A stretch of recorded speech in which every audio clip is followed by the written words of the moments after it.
technique traditionnelle à l'époque. Maintenant, nous avons fait que agrandir le trou du jail et aussi la profondeur. Et les cordons pierreux, nous avons commencé à former les paysans pour qu'ils utilisent les cordons pierreux là, sur le courbe de niveau et c'est là à travers des formations. Mais revenez un peu sur cette image. Alors, à l'époque, comme je le dis, il y en a qui sont partis totalement avec leur famille pour s'installer dans les zones meilleures. Mais il y a aussi ceux qui sont partis saisonnièrement pour chercher de quoi revenir manger pendant la saison pluvieuse. Alors, il restait que les femmes, comme vous voyez l'image précédente là, non, avant ça. Et nous avons organisé les femmes dans tous les villages, puisque la plupart des hommes valides étaient partis à la recherche de la pitance. Et c'est avec elles qu'elles aménageaient à tour de rôle les champs de leurs maris absents. Oui. Alors, on continue. Et ça, c'est un des champs de ces femmes, des maris de ces femmes, les maris qui sont partis et laissé les femmes là. Ça, c'est un des modèles des aménagements qui consiste à faire comme on appelle, une tranche de 20 à 30 cm, comme maintenant on fixe les cailloux avec une certaine hauteur de entre 20 et 30 cm, en fonction de la pente, bien sûr. OK?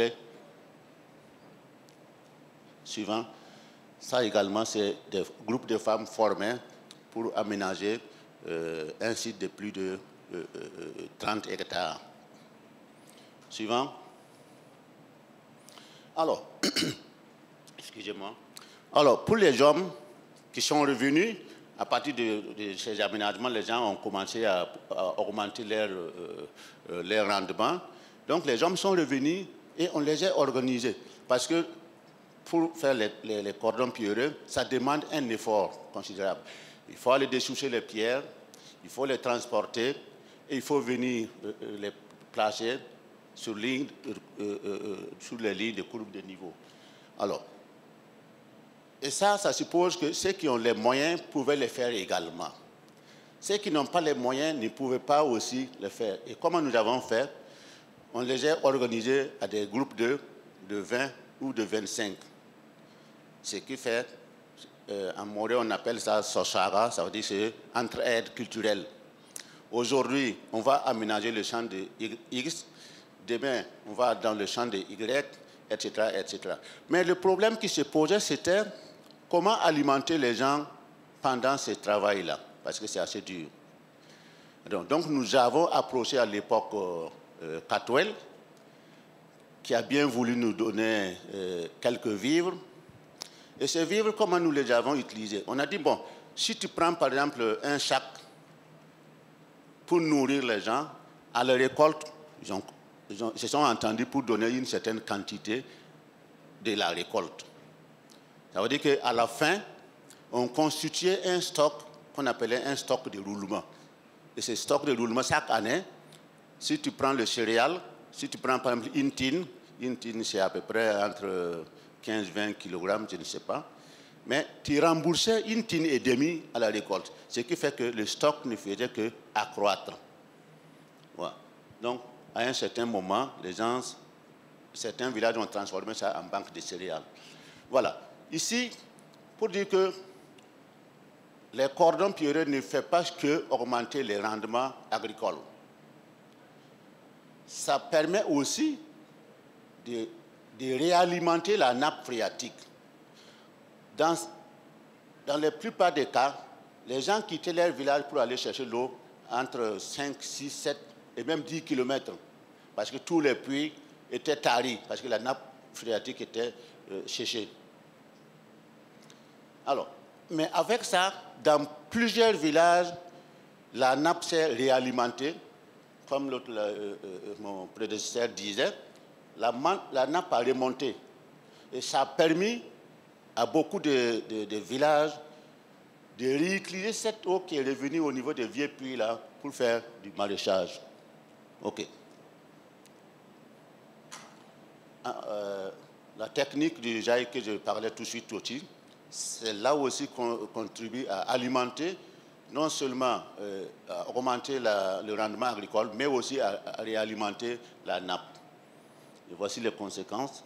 Dans des zones comme ça, ni était le jail, vous ne pouvez pas faire pousser des plantes pareilles. OK. Voilà. Et ça, c'est le fameux Yacouba, qui est lauréat de prix alternatif. Alors donc, c'est son champ comme ça. C'est Yacouba lui-même qui était en train de faire le jail. Pour faire le jail, il n'y a pas une période donnée. Dès la fin de la récolte ou même après les cultures, vous pouvez commencer à faire le jail pour rattraper les activités de la saison suivante. On continue. Voilà. Également, l'autre technologie, c'est les digues filtrantes. Je disais tantôt que les premières technologies de conservation des eaux et des sols ont créé des ravins. Ça a créé des ravinements un peu partout. Donc, ce n'est pas une simple diguette en terre de 20 ou 30 cm de hauteur qui peut maîtriser ça. Donc, il faut des moyens plus forts, d'où les digues filtrantes, qui aussi contribuent à alimenter la nappe. Suivant. Voilà. Maintenant, on parle maintenant vers l'impact de ces aménagements-là. L'impact de ces aménagements sur, n'est-ce pas, la régénération naturelle assistée. Alors, j'ai l'habitude de dire que nous, depuis l'indépendance, nous continuons à planter. Mais à chaque fois, quand on évalue, maximum, si on atteint 30-40%, vraiment, c'est un bon record. Mais avec les aménagements anti-érosifs, nous obtenons une régénération spontanée et naturelle. Oui, et il suffit seulement d'être regardant pour pouvoir les protéger. Et on aboutit à une régénération pareille. Continue. Oui, tout ça, c'est le fruit des aménagements anti-érosifs. Voilà, ça c'est un champ dans les années 88 qui était carrément dénudé et qu'avec les aménagements, ça a commencé à accroître l'enherbement. Aussi, il faut dire qu'à un moment donné, l'herbe était disparue dans la zone. Les animaux mouraient. Comme avec les aménagements, on s'est rendu compte qu'on pouvait faire revenir ces herbes-là sur le terrain. Donc nous, on envoyait des camions vers la zone sud pour collecter les graines d'herbes pour venir ensemencer au sein des diguettes. Et vous voyez les fruits de cet ensemencement-là. OK? Voilà, au fur et à mesure, quelques 10 années après, vous voyez celui d'en haut, c'est le même champ qui a produit non seulement plusieurs biodiversités, et il y a aussi le baobab, comme on appelle l'Adansonia digitata, qui est très prise, surtout les feuilles, dans l'alimentation humaine. Donc, vous voyez, et ce type a pu produire près d'un millier de plantes et qui génère énormément de ressources pour sa famille. Par an, il peut générer plus d'1 million, d'1,5 million de francs CFA, en tout cas, qui lui permet d'être autosuffisant et résilient à tous les niveaux. Vous voyez? Alors, ça c'est un champ de près de, comment on appelle, 20 à 25 hectares, aménagé uniquement que par le jail, qu'on dit jail forestier. régénération naturelle assistée. Près de 20 à 25 hectares aujourd'hui, je dirais, entre autres, c'est le champ de M. Yacouba. Voilà. Je vais continuer. Voilà. Ça, c'est un peu la synthèse de l'aspect agroécologique du système. Donc, les cordons pierreux, les aménagements vous permettent, en tout cas, de restaurer et d'accroître la biodiversité dans un milieu donné. Voilà, comme je l'ai dit. Alors, le cordon pierreux, le jail, plus le fumier, permet de restaurer, en tout cas, des terres fortement dégradées. Ça, c'est une réalité. Et les collègues qui sont ici peuvent aussi témoigner. Alors, ce que je voudrais ajouter, ça, c'est une partie de la présentation de la zone. Mais aujourd'hui, je peux dire que tous les Burkina Faso connaissent cette technologie des aménagements avec les cordons pierreux. Parce qu'à l'époque, nous avons, aussi ce que je n'ai pas dit, fait un plaidoyer auprès des ministères de l'agriculture, de l'environnement, qui ont accepté d'intégrer ça dans leur politique de développement. Notamment au niveau du ministère de l'Agriculture, nous avons organisé des visites de réalisation pour les agents du ministère.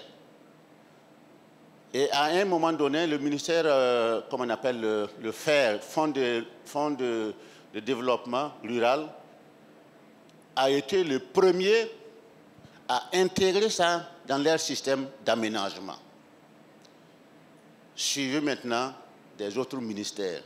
Donc je peux dire que tous les Burkinabés aujourd'hui, en tout cas, mènent cette technologie-là dans leur programme de développement. Et même pas les Burkina, je peux dire que personnellement, j'ai été un peu partout, que ce soit au Mali, au Sénégal, au Niger, au Tchad, et même en Éthiopie, hein, au Cameroun, en Tunisie.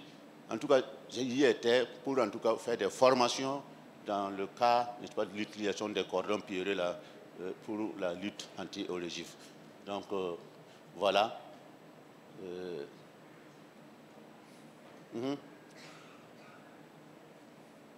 Ah bon?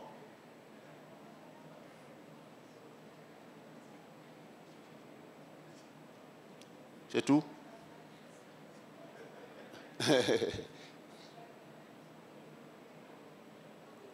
Voilà, encore un peu. Un effort.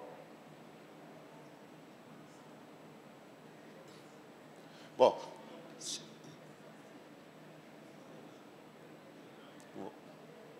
Bon, s'il n'y en a pas, ça va. Donc, bon, en tout cas, je vous remercie de m'avoir écouté. Ce n'est pas parfait d'être parfait, mais sachez que ce n'était pas un projet à l'époque, un projet classique comme les autres. C'est un projet vraiment de recherche-action qui a coûté 5 millions en 3 ans. 5 millions en 3 ans. C'est-à-dire qu'à l'époque, j'avais que mon salaire, plus le carburant pour aller sur le terrain, plus souvent le prix de cola pour donner au village. Et tout ça, ça s'est fait volontairement par les communautés et aussi par les services techniques qui étaient là et qui nous accompagnaient. Je vous remercie. Alors, pour dire que, citer quelqu'un qui a dit ici tout de suite, on ne fait rien tout seul. Ça a été dit ici ce matin. Tout ce qui se fait, c'est à travers les hommes, les relations des hommes et la confiance mutuelle que vous vous placez entre vous. Voilà. Donc le développement, ce n'est pas l'affaire d'une seule personne. Ce n'est pas un acquis pour une seule personne, c'est un acquis pour toute la nation, c'est pour tout le monde. Je vous remercie. Merci, merci, M. Ouedraogo. C'était très intéressant. Merci beaucoup. Comme on a eu 2 belles présentations bien complètes, on n'a pas le temps de faire une question-réponse parce qu'on a déjà une autre session qui commence avec les former winners du Land for Life Award, donc des gagnants des années précédentes. Par contre, on a l'entrechambre, donc la waiting room juste ici, où peut-être vous pourrez rencontrer nos présentateurs et leur poser des questions. Alors, je vous invite à rester. On va commencer dans 1 minute. So we will start in 1 minute the next session with our panelists. So we have Marcela from Watershed Organization Trust from India. We have a guest from the Practical Action Sudan and Foundation of Ecological FES. Security from India too. So please stay with us. We'll start in 1 minute. Thank you.